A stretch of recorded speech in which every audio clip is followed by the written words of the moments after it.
wake up and before your feet even touch the floor, your mind is already racing.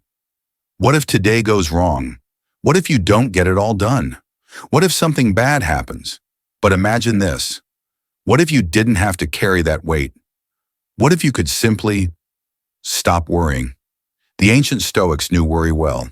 They lived in turbulent times surrounded by war, exile, betrayal.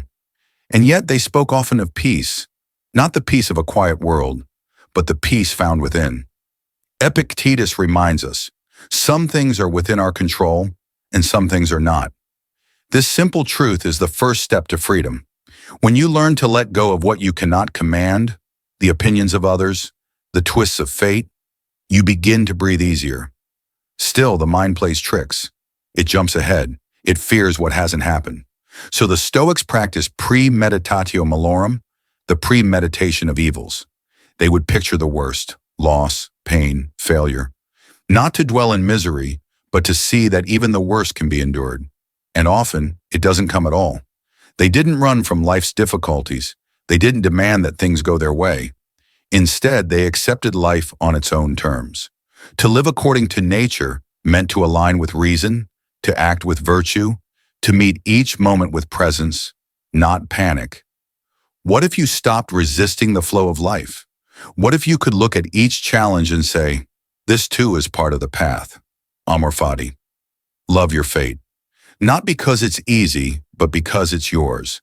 And then beyond it all is the reminder that grounds every fear, memento mori, remember you will die. Not to frighten, but to awaken. Life is short. Why spend it worrying? Why waste it fearing shadows when you can live in the light of what is now? Peace isn't found in perfection. It's found in perspective. So take a breath. Let go of what isn't yours to carry. Return to what is. Right now you are alive, and that is enough. 2. The stillness beneath the storm. The world rushes, it demands, it interrupts. From the moment you wake, notifications blink, voices call, tasks pile high. There is always something to do. But within all this noise, the Stoics spoke of stillness, not the absence of movement, but the calm beneath it all. Stillness is not found by escaping the world. It is found by standing firm within it. Marcus Aurelius, emperor of Rome, led armies and governed a vast empire. Yet his writings whisper of silence. He returned again and again to the inner citadel, that quiet place inside no chaos could touch. You have that same place. It's not far. It's not hidden. It's just often forgotten, buried beneath your reactions and rush. Stillness isn't something you find. It's something you remember. The Stoics believed that peace is a decision, not a reaction to events, but a way of meeting them. A still mind doesn't mean a silent world. It means clarity, like a pond that reflects the sky only when undisturbed. When things go wrong, pause. Before you speak, breathe. Before you judge, observe. This is the practice, not to be unfeeling, but to be free from being ruled by feeling. Seneca wrote, "He is most powerful who has power over himself." That's what stillness gives you, power. Not over others, not over life, but over your own mind. 3. Freedom and discipline. We often think of freedom as doing whatever we want. No rules, no limits, no one telling us what to do. But the Stoics saw freedom differently, not as indulgence, but as mastery. True freedom, they said, is the freedom from being ruled by your own desires. Desire pulls at us constantly. More comfort, more approval, more pleasure, more success. But the more we chase these things, the more we are chained to them. Every craving becomes a leash. Every impulse, a command we obey without question. And so the Stoics practiced discipline, not to punish themselves, but to be free. To them, discipline wasn't cold or harsh. It was clarity, a commitment to what matters, a life lived with intention, not reaction. You don't have to say yes to every feeling. You don't have to be pulled by every urge. You can pause, you can choose. That pause, right there, is freedom. Think of it like training a wild horse. At first, your mind will resist. It wants to bolt, to follow pleasure or fear. But with steady hands and patient steps, it begins to trust your lead. Over time, It learns stillness. It learns direction. And so do you. The Stoics didn't believe in perfection. They believed in progress. One small decision at a time. Waking a little earlier. Speaking a little kinder. Letting go of one useless worry. That's discipline. That's the path to freedom. Because in the end, what is more freeing than knowing you can trust yourself? To hold the line when it matters. To stay true to your values even when no one is watching. To be the same person in private that you are in public. That's not weakness. That's strength. Freedom isn't out there. It's in here.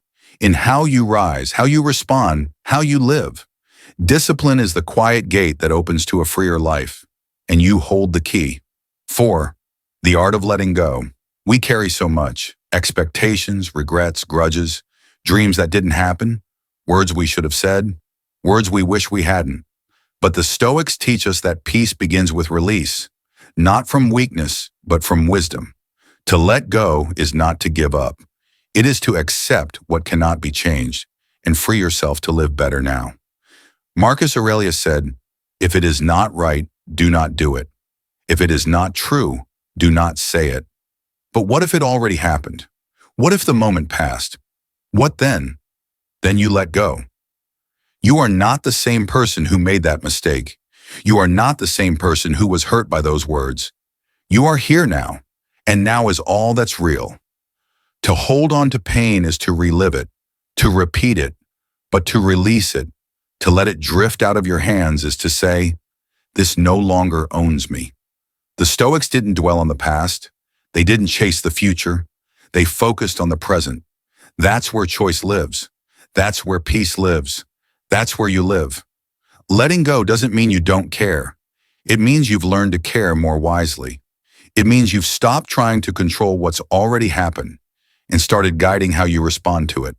Think of your mind like a room. If it's full of clutter, old arguments, imagined futures, echoing doubts, there's no space to breathe, no space to move, no space to live. So open a window. Let the old air out. Let the light in. You are not your thoughts. You are not your past. You are not what they said or what you feared might happen. You are the one who watches, the one who decides what stays and what goes. And with every release, you become lighter, clearer, freer. Let go, not once, but again and again, as often as it takes. Because in the end, the tighter you hold, the heavier it becomes. And peace, like a bird, lands only on open hands. The art of letting go. We carry so much. Expectations, regrets, grudges, dreams that didn't happen, words we should have said, words we wish we hadn't. But the Stoics teach us that peace begins with release, not from weakness, but from wisdom. To let go is not to give up. It is to accept what cannot be changed and free yourself to live better now. Marcus Aurelius said, "If it is not right, do not do it. If it is not true, do not say it." But what if it already happened? What if the moment passed? What then? Then you let go. You are not the same person who made that mistake. You are not the same person who was hurt by those words. You are here now, and now is all that's real. To hold on to pain is to relive it, to repeat it, but to release it, to let it drift out of your hands is to say, "This no longer owns me." The Stoics didn't dwell on the past. They didn't chase the future. They focused on the present. That's where choice lives. That's where peace lives. That's where you live. Letting go doesn't mean you don't care. It means you've learned to care more wisely. It means you've stopped trying to control what's already happened and started guiding how you respond to it. 5. Strength through adversity. Adversity comes without asking. A sudden loss, a sharp turn, an unexpected end. You don't choose the storm, but the Stoics believed you always choose how to stand in it. They did not wish for hardship, but neither did they fear it, because to them, adversity wasn't punishment, it was preparation. Fire tests gold, Seneca wrote, and adversity tests the strong. Strength doesn't come from comfort, it comes from challenge, from facing what feels impossible and finding somehow you are still standing. Maybe not unshaken, but unbroken. When pain arrives, the first instinct is to resist, to ask, why me? But the Stoics ask something different. What can this teach me? Not in a way that denies the pain, but in a way that transforms it. Because pain, too, is part of life. Loss, too, is part of life. To deny them is to deny life itself. The Stoics saw adversity as the raw material of greatness. Marcus Aurelius faced betrayal, plague, war, and still found time to write about patience and kindness. Epictetus lived in chains and still taught others how to be free. They didn't wait for life to be easy. They practiced being strong when it wasn't. You can too. Strength doesn't mean you never struggle. It means you don't run from the struggle. It means you meet it with grace, with steadiness, with the quiet confidence that this moment, however painful, can shape you into someone deeper, wiser, kinder. Don't ask the world to be lighter. Learn to carry it well. And when you find yourself in darkness, remember, the Stoics didn't light candles to chase it away. They became the flame. 6. Enough is already here. Look around, really look. The mind will say you need more. More money, more time, more recognition, more answers. But the Stoics gently remind us, if you have what you need to live well, you already have enough. Enough is not found in addition, but in appreciation. You wake up, you breathe, you see the sky. You can think, you can choose. You are here. That, the Stoics would say, is wealth beyond measure. Craving more only leads to restlessness. Like drinking salt water, the more you have, the thirstier you become. But contentment is clear, still, quiet. It says, this moment is whole. I don't need more to make it matter. Epictetus was born a slave. He owned nothing. And yet he said, wealth consists not in having great possessions, but in having few wants. The modern world tells you otherwise. That happiness is on the next screen, the next purchase, the next version of yourself. But when you chase endlessly, you forget how to be still. You forget how to see. The Stoic practice is simple but not easy. Look at what you have. Name it. Hold it. Feel the weight of gratitude. It doesn't mean you don't grow. It means you stop assuming happiness lives elsewhere. Enough is a decision, a way of seeing. Drink your water slowly. Watch the sunlight fall across the wall. Say thank you silently, sincerely, for the little things, because they were never little. To live simply is not to lack. It is to realize you were never lacking. You are not empty. You are not missing. You are not behind. You are here. And right now, that is enough. 7. The power of perspective. Life doesn't change, but how we see it does. And that, the Stoics knew, changes everything. They didn't claim to control fate or predict the future. What they mastered, what gave them peace, was the ability to choose how they viewed it all, to reframe, to shift, to see with wisdom, not fear. You wake up and it's raining. You can curse the sky, or you can hear the soft rhythm of water and feel grateful for the stillness it brings. You lose something important. You can grieve its absence, or you can honor that you had it at all. This isn't denial, it's transformation. It's the quiet alchemy of the mind. Life is opinion, Marcus Aurelius wrote. He didn't mean truth is relative. He meant our experience of life is shaped by how we interpret it. Every moment is raw material, and your thoughts are the hands that sculpt it. With perspective, suffering becomes growth. Delay becomes patience. Loss becomes appreciation. That shift doesn't always come easily, but it always begins with a question. Is there another way to see this? The Stoics practiced this daily. They reminded themselves that time was short, that fortune was unstable, that death was certain, and somehow from those truths they drew not despair, but peace. Because when you see clearly, you live differently. You realize what matters. You let go faster. You speak softer.